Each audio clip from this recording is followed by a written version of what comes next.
Good evening and welcome to the Channel studios here in London with your international news around the world in 5. The US State Department has warned Russia is planning to launch fresh attacks against Ukraine's civilian infrastructure and government buildings. It's after President Zelensky warned Russia of a powerful response to any attacks timed to coincide with Ukraine's Independence Day tomorrow. Zupełnie nie zdają sobie sprawy, co to znaczy. He was speaking at a news conference during a visit by Poland's President, Andrzej Duda, who showed his support to Ukraine, saying they were fighting in defense of the integrity of the Ukrainian state. A memorial service for the journalist Daria Dugina, who was killed in a car bomb blast on Saturday, has been held in Moscow. Her father, Alexander Dugin, a prominent Russian ultranationalist, paid tribute to her, saying she died for the people, she died for Russia. He went on to call for victory over Ukraine. Foreign Secretary Sergei Lavrov said this was a barbaric crime for which there can be no forgiveness.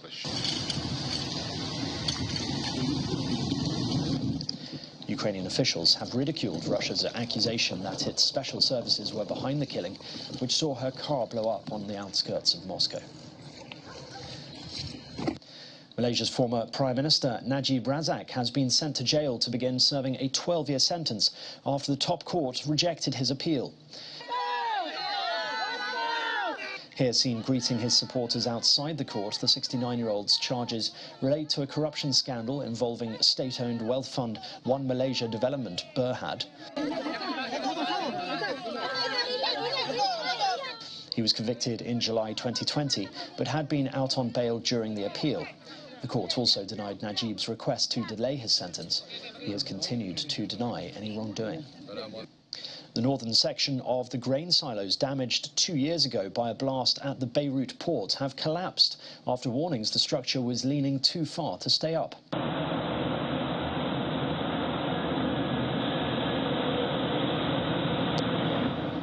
The crash sent a cloud of brown-grey dust billowing over the waterfront. There were no immediate reports of any injuries. The huge explosion at the port on August 4, 2020 killed more than 220 people and gutted the northern section of the grain silos, leaving wheat and corn spilling out into the sun. Recently, a fire had been smouldering in the silos for weeks, which officials said was the result of summer heat igniting fermenting grain left rotting. South Korea has conducted an anti-terror drill simulating explosions and fires at a shopping mall as part of the country's annual Ulchi civil defense drills.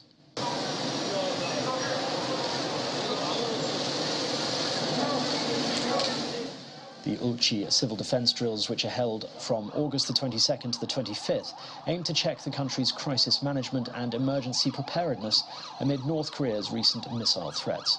About 70 personnel from military, police, fire station and local government, as well as citizens, participated in the drill.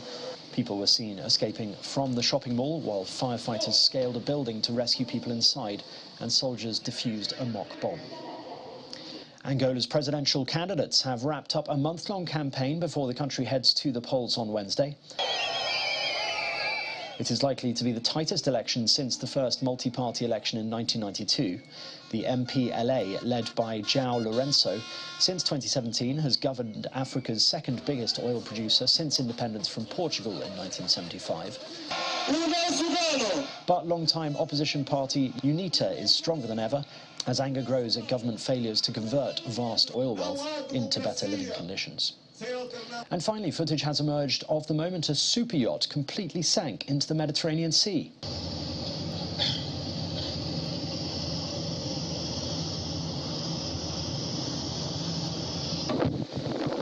The 40-metre vessel got into difficulty about 15 kilometres off the Catanzaro Marina in Italy.